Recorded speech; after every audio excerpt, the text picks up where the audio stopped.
First of all, before I start, has anybody seen this sleeping Bowser picture? I haven't seen anybody talk about it on the internet, and I've only had it come on my game twice. And luckily, one of the times was while I was recording, so I was able to actually capture it. So does anybody know about this thing? I mean, is this like a kind of a rarer picture? Because when they list all the pictures, when they do a review, this one is not part of it. So I kind of wanted to just address a question about the Super Mario Bros. Game & Watch that's been going around the internet. A couple people have asked this question. One person was very adamant about how it is not worth the $50, but I will assure you that it definitely is worth $50, and I can mathematically prove why based on comparison with all of your other options for playing these two games. And then you could add the ball game in as well.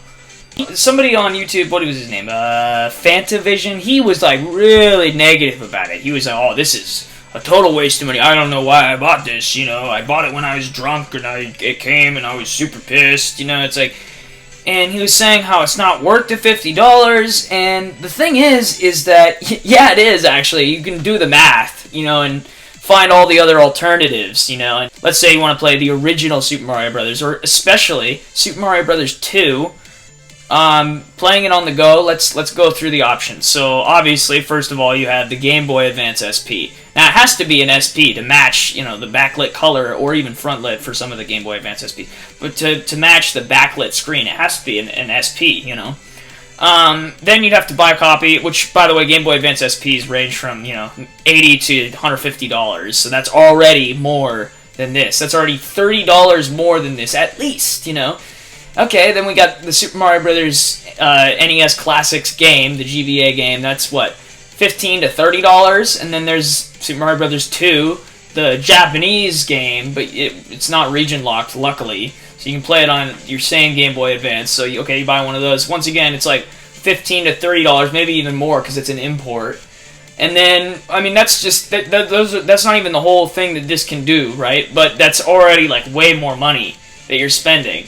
And that's your only option, really, for, you know, on the go that's licensed by Nintendo. I guess the Switch, if there's a virtual... I don't have a Switch. If there's a virtual console on there, I guess. But that's really not that portable. Yeah, it's pretty small, but it's not like a Game Boy Advance or one of these. You know, it's still pretty bulky. You can't really fit it... Yeah, you can't really fit it in your pocket, so no, it's not really portable.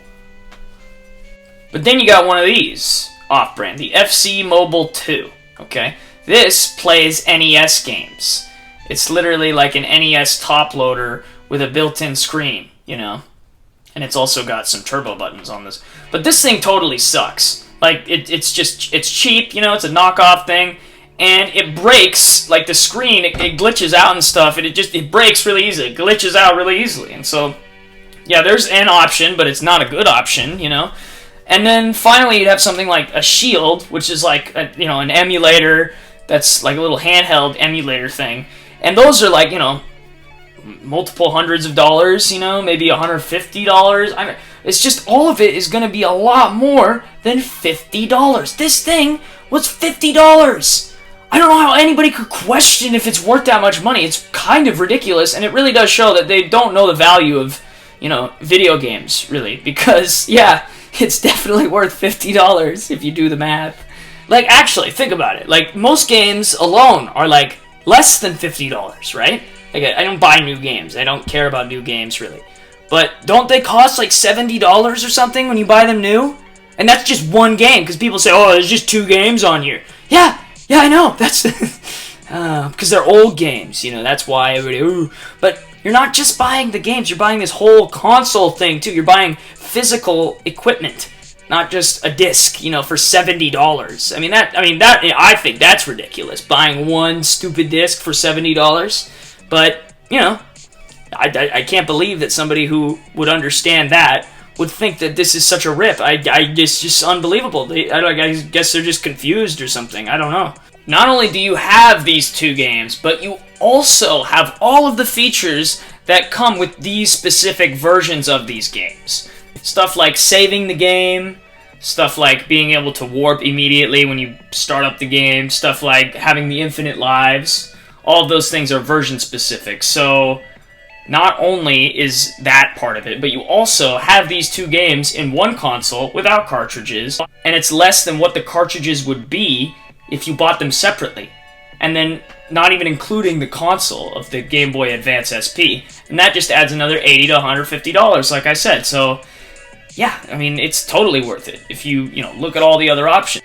And the FC Mobile 2 that I showed you guys, yeah, that's $50, but then you gotta, buy the games, so it's actually more than $50, and it's a piece of crap. That thing sucks. This is great. It's super nice, it's like a real Game & Watch, and it has high-quality versions of the games, because they're official releases. That's another thing you could add. It's an official release. Yeah, it was super crazy to me that that guy was being so negative about buying one of these things, it's like...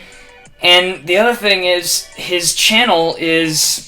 what looks like a retro gaming channel. He's got like a retro gaming shirt on, what he's talking about. He's got a bunch of retro game stuff in the background, So, yeah, it's just really weird to me. Like, it's like, I guess he just doesn't really understand the value of these games. Maybe he knows about other games and how much they're worth, but yeah, this is definitely a good deal if you know how much it would cost to buy these games separately, and then plus the console.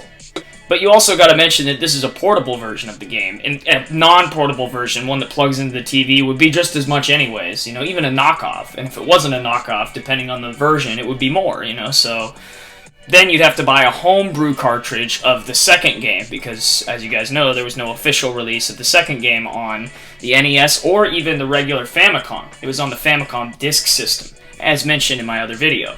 So... yeah, I mean, this is a really cool thing to me, because it has, specifically, that Super Mario Bros. 2 on it. And like I said, I didn't even know that that was on there when I went to go purchase this game.